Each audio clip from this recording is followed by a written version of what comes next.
All right, everybody, this is Zippy. I'm out here in the garage this morning. Didn't get a chance to get out here yesterday. It was 9 degrees in the morning, and yesterday it didn't get up over not much over 20 degrees. So this old 5,000 watt heater I've got out in the garage hanging from the ceiling, it does about all it can do to get this 20 by 25 garage heated up and keep it warm. But anyway, I'm out here today. It's about 54 degrees, a little bit cooler than what I like it, but it's slowly coming up. So, but anyway, this video is about me upping my game on building models. So yesterday, while I was cooped up in the house because it was too cold out here, I was doing some research online about how guys go about building their models, and I've decided that I'm going to start doing something a little bit different here. So let me unbox. I just chose this kit because I already had the plastic off of it, so this is one I'm going to show. Let me get the plastic off of it here.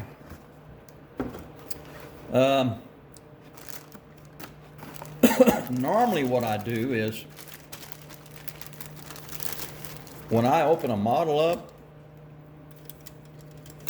first thing I do is go for the engine and cut it off the spruce and glue it together, clean all the flash off, glue it together, and and follow the instructions and find the find the next part that goes on the engine and glue it on. If it needs painted, I'll paint it first and then glue it on. And it always turns out that I get all the engine parts painted and put together, then when handling it, I mess up the paint and I have to repaint it anyway.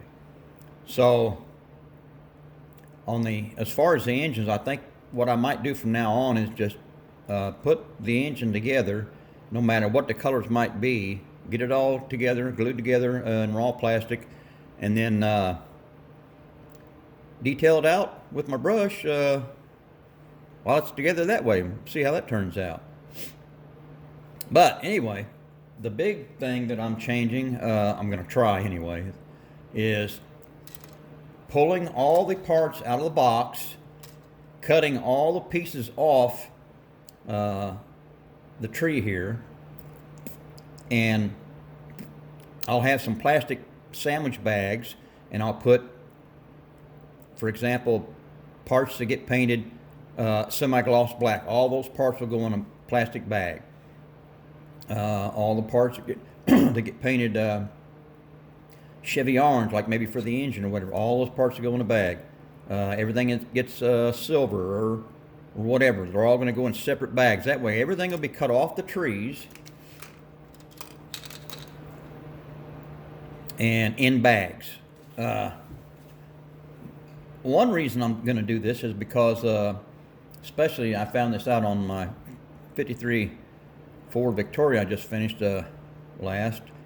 There was a couple parts that I forgot to paint because I didn't realize what they were. So, but it worked out. They were already white, and it worked out with the car. But this will alleviate missing any parts that need to be painted or whatever. But I'm going to cut all the parts off these trees and get them in bags and label the bags and what color everything is going to be. I'm thinking that's going to help. And also another thing I'm going to do is on the bodies. Boy, those tires look pretty sharp, don't they, for this 51 Henry J gasser. Anyway, I'm getting sidetracked here. On the bodies, what I normally do is clean all the flash off, clean them up real good, soap and water, let it dry, and then I would, sometimes I would prime the body, sometimes I wouldn't, depending on the paint I used. And then I would prime it, and then let it set for 24 hours, and then paint it. Well, I was doing some reading online, and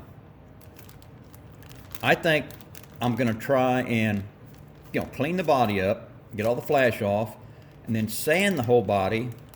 Maybe start out with some 1000 and work my way up to about, I don't know, maybe 10,000. Get the body really slick and clean. Because what I'm reading is that gives you a much slicker, better looking paint job. So I'm going to try that too. This is all about upping my game on building the models. So I'm going to try that and see how that works out.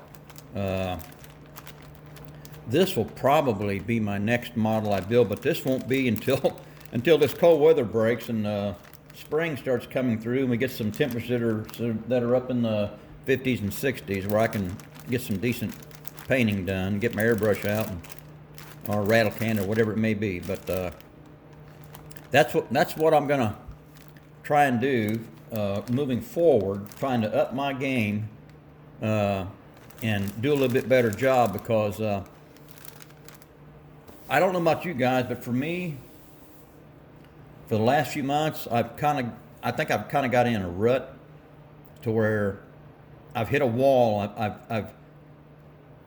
I've advanced and gotten better on my paint and on my building and things, the way the models look, but I think I've hit a wall and I can't move any more forward.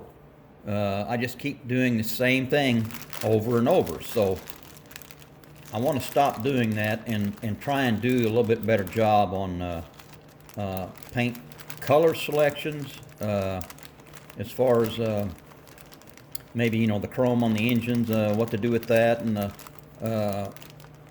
the color for the belts and things like that. I've done some research and I've got some colors in mind. So anyway, that's my goal, to try and step my game up and do a better job, and we'll see how that turns out. Okay, that's enough.